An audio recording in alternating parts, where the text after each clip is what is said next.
जब रुक्मणी ने लेनी चाही राधा के प्रेम की परीक्षा। मित्रों, भक्त वत्सल भगवान श्री कृष्ण का मन तो सदा ही अपने भक्तों से जुड़ा रहता है। वह अपने भक्तों के कष्टों को सदा हर लेते हैं। इतना ही नहीं, एक बार तो उन्होंने अपने परम मित्र और भक्त सुदामा के पैरों के छाले भी अपने पैरों पर ले लिए थे। दोस्तों, जब श्री कृष्ण का मन अपने भक्तों से इस प्रकार जुड़ा रहता है तो इस बात का अनुमान इस प्रकार लगाया जा सकता है कि अपनी प्रेमिका राधा रानी से उनका मन किस प्रकार जुड़ा होगा। राधा रानी के प्रति श्री कृष्ण के अथाह प्रेम के कारण से उनकी पत्नी रुक्मणी ने एक बार श्री कृष्ण के प्रति राधा रानी के प्रेम की परीक्षा ली थी।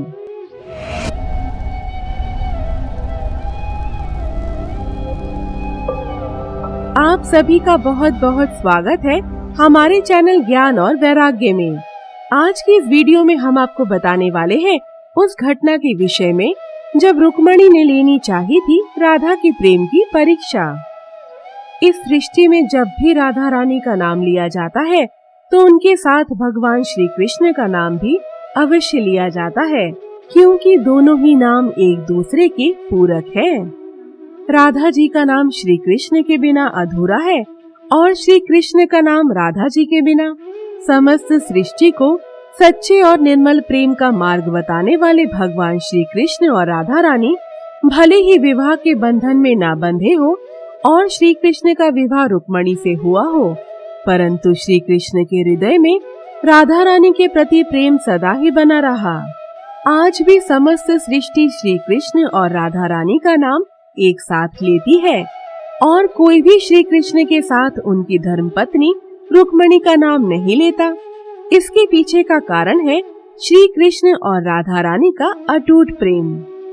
एक बार भगवान श्री कृष्ण की पत्नी रुक्मणी ने उन्हें भोजन के पश्चात गर्म दूध पीने को दिया। दूध अधिक गर्म था, जिस वजह से जैसे ही श्री कृष्ण ने दूध का पहला घूंट पिया तो गर्म दूध की वजह से उनका हृदय जल गया और तभी उनके मुख से निकला, हे राधे। अपने पति श्री कृष्ण के मुख से राधा का नाम सुनकर रुक्मणी को बहुत जलन हुई और उन्होंने पूछा, हे प्रभु, मैं आपकी धर्म पत्नी हूँ, आपका वर्तमान हूँ, राधा जी तो आपका भूतकाल है, तो फिर राधा जी में ऐसा क्या है कि आपकी हर सांस में उन्हीं का नाम होता है? मैं भी तो आपसे अथाह प्रेम करती हूँ, फिर आप मेरा नाम क्यों नहीं लेते? श्री कृष्ण ने मुस्कुराते हुए रुक्मणी की बात का उत्तर देते हुए कहा, देवी, क्या आप भी कभी राधा जी से मिली हैं? इतना कहकर वह फिर से मुस्कुराने लगे। श्री कृष्ण के मुख से राधा रानी के प्रति यह सब सुनकर रुक्मणी राधा रानी के प्रेम की परीक्षा लेने के लिए अगले ही दिन उनके महल में जा पहुंची। राधा रानी के महल में उनके कक्ष के बाहर अत्यंत सुंदर स्त्री को देखकर रुक्मणी ने उन्हें ही राधा रानी समझ लिया और उनके चरण स्पर्श करने लगी। उस स्त्री ने रुक्मणी को ऐसा करते देख उनसे पूछा, आप कौन है और आप यहाँ क्यों आई हैं? तब रुक्मणी ने उन्हें अपना परिचय दिया और अपने आने का कारण बताया। रुक्मणी की बात सुनकर वह स्त्री बोली, देवी, मैं राधा रानी नहीं हूँ, बल्कि मैं तो उनकी दासी हूँ। वह आपको 7 द्वार बाद मिलेंगी। रुक्मणी राधा जी से मिलने के लिए एक एक करके सभी 7 द्वार पार करती चली गई।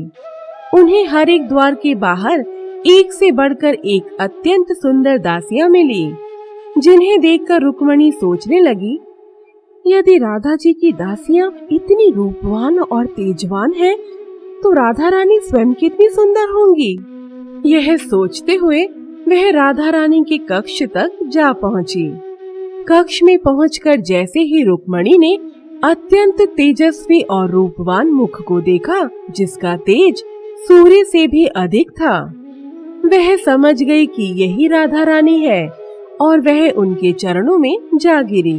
परंतु जैसे ही उन्होंने देखा कि राधा रानी के पूरे शरीर में तो छाले हैं, तो रुक्मणी ने पूछा, देवी, आपके शरीर में यह छाले कैसे पड़े? तब राधा जी ने उनकी बात का उत्तर देते हुए कहा, हे देवी, आपने जो कल श्री कृष्ण जी को गर्म दूध दिया था ना, उसे पीकर उनके हृदय पर छाले पड़ गए थे और उनके हृदय में सदैव मेरा ही तो वास होता है। राधा रानी ने आगे कहा, देवी रुक्मिणी, भले ही हम दोनों विधि के विधान के आगे विवश हो गए हो और इस तरह से विरह की आग में जल रहे हो, परंतु मैं कृष्ण से और कृष्ण मुझसे बिल्कुल भी पृथक नहीं है। मैं कृष्ण में और कृष्ण मुझ में निवास करते हैं। मैं ही राधा, मैं ही कृष्ण और कृष्ण ही राधा है। दोस्तों, आजकल का प्रेम स्वतंत्रता और मानव के स्वच्छंद रहने की मूलभूत प्रकृति को ही छीन लेता है, परंतु राधा रानी और श्री कृष्ण का प्रेम सभी सीमाओं और दोषों से परे था, जो कि जीवन के निर्मल सार का समर्थन करता है और जिसे दिव्य प्रेम कहते हैं। आज के लिए इतना ही। आशा करती हूँ आपको हमारी आज की यह वीडियो पसंद आई होगी और आप सभी से निवेदन है कि अगर आपको हमारी यह वीडियो पसंद आई हो तो उसे लाइक और शेयर जरूर करें और हाँ, जाने से पहले हमारे चैनल को सब्सक्राइब भी कर दें। तो मिलते हैं अगली वीडियो में, तब तक के लिए नमस्कार।